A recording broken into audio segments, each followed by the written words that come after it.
gentleness. Na atong pag-ingon nga gentleness mangod dili ta pag-iat-iat, dili ta magpasaway, no? Na mo na ang gentleness, no? Be gentle. Halimbawa sa mga lalaki na diha sa isa ka lugar, buot na niya kay babayi, ipakita nimo imong pagka-gentle mangginoo o gentleman. Mutindog ka o ihatag nimo ang bangko sa babayi. That is a gentleman's act. No? Kung ring ka gentleness, ayaw din si ay anaa siya. Hilama lang siya, kumusta man ka? Dili nga imuha dahil siyang kasakitan.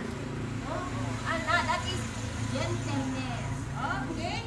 Paghilang ana, it's gentleness.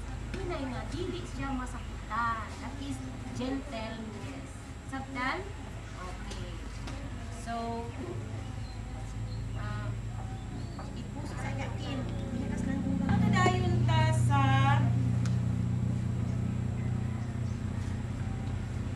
bali sa isa ka kuan sa nanay. Some heroes are mothers. Ang atong mga nanay, mga hero who teach us the importance of having faith in ourselves, encourage us to let our spirits dance and show us how to believe in our dreams, no matter where or how we live. So, ang atong mga nanay, mga heroes, no? Kaya kung dili pa sila heroes, dili, wala kong nidakuan karon. Oh, wala mong gipalitag sinina, wala mong gipalitag sinilas. Oh, wala mong gipa-eskwela, wala mong gipakaon. Apan kay gipakaon ka mo, gipasanan nilaan, gipa-eskwela, kana gimailhan ng atuang mama, maunay atuang bayani. No? Bayani din sila ang ating mga nanay. So, ato ta sa tatay. Unsa man ang atong tatay, no? Tatay na to. Ang atong mga tatay po, mga ordinary heroes.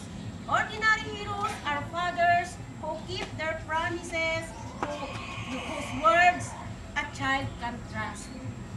So, pananglitan ni ingon sa tatay ninyo, okay na, karong pasukan, karong abri sa eskwela, palitan kita o bagong tsinelas.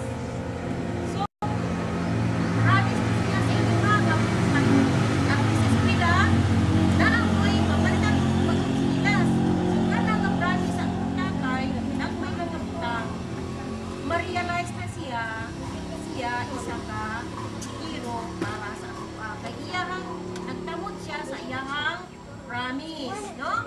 Okay. Protect. Oh. Ordinary heroes are dads who comfort us when we were afraid, who put aside the things just to spend time with us, who tell us they enjoy being with us and meant it.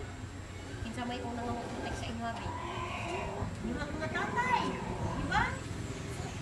Parents, no? Di yun sa makapag-proteksyonan sa inyong papagam. Ha?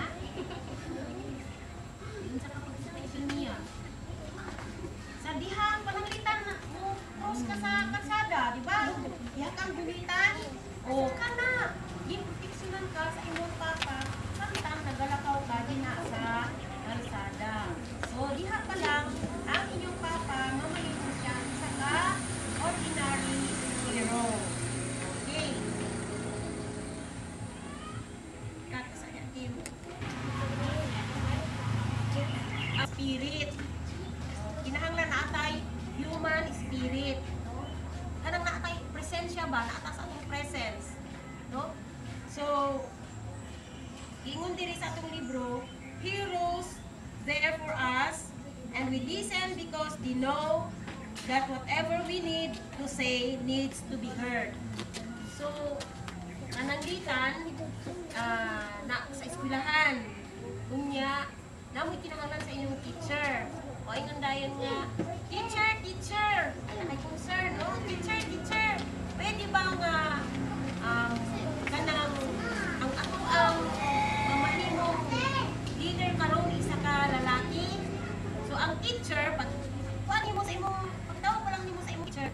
maminaw na ang imong teacher kung unsa ang buot nimong sulti.